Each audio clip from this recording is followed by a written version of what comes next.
Today is October 24th and it's time to get rid of the tomato plants and put some compost on and plant cover crop and prepare the soil for next year's planting.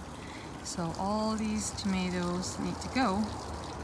Here my mom is helping with the project. This row is pretty much done. There's only one plant left here.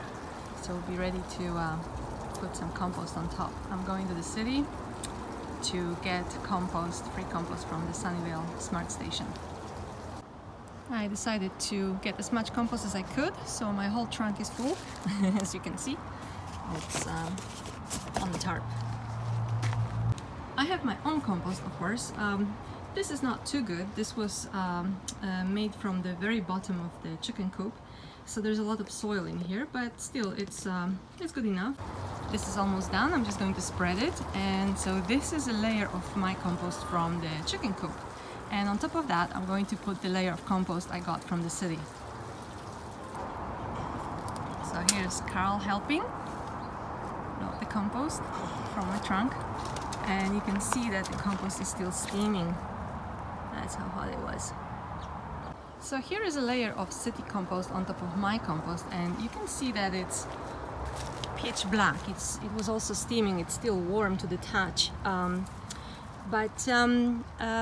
Compost actually should be chocolate color, like 70% cocoa chocolate color. So this is too black. Something is not quite right with this compost, but came from the city for free, so I'm going to use it as the top layer. Not done yet, but made a lot of progress yesterday. When we finished, it was dark, so I didn't film anything, but this is what it looks like. I have a couple plants left because I didn't have the heart to pull the last tomatoes out that still could ripen.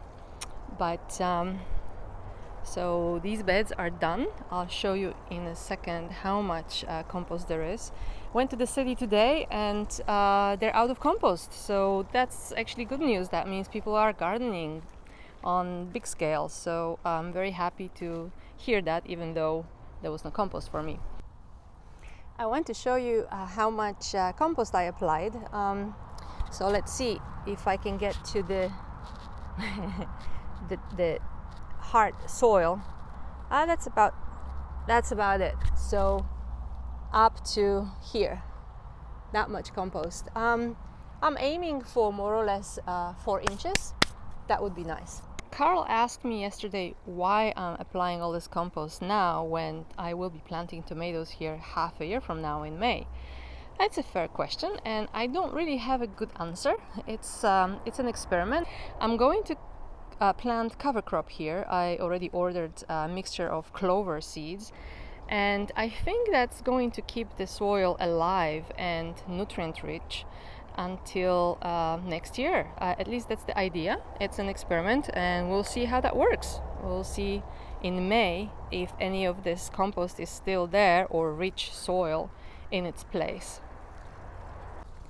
There is one more reason why I'm doing this now. I don't want to wait another half a year to drastically improve my soil. So here we go.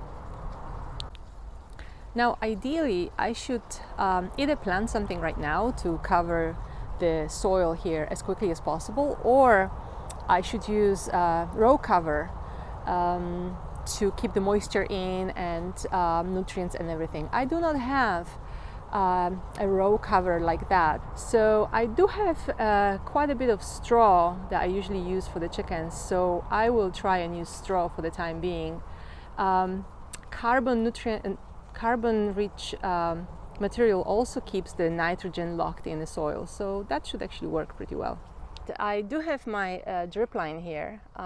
This is a Netafim inline drippers every foot, and from my experience this is not enough.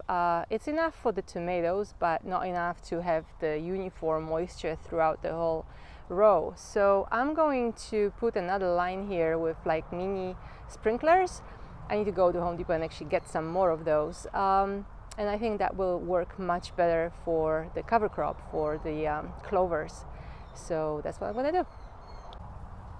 Here is one more thing I want to show you that I'm doing to improve the soil. I'm applying mycorrhizal This is from Extreme Gardening, is the company name. And I'm just going to sprinkle it everywhere over the compost and mix it in, and then apply moisture on top, and then the straw. And while this is best for fruit trees, since I have some issues here with verticillium wilt, with the tomatoes being grown in this area for years and years, for like 10 years now, I am applying this mycorrhizal to try and combat the wilt that's present in the soil. Here I'm just gently mixing in the mycorrhizal. That's it. So this is what my garden looks like now after I applied the layer of straw. Basically, in nature you don't have exposed soil other than in the desert, and you want to mimic nature. It knows what it's doing. Carbon-rich material will keep the nitrogen locked in the soil.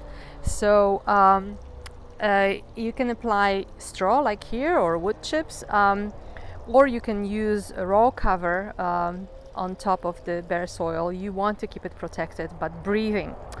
And I'm waiting for my cover crop seeds to arrive, mostly clovers, and once I get that, I'll be planting here. I will remove the straw and plant my cover crop. Till next year.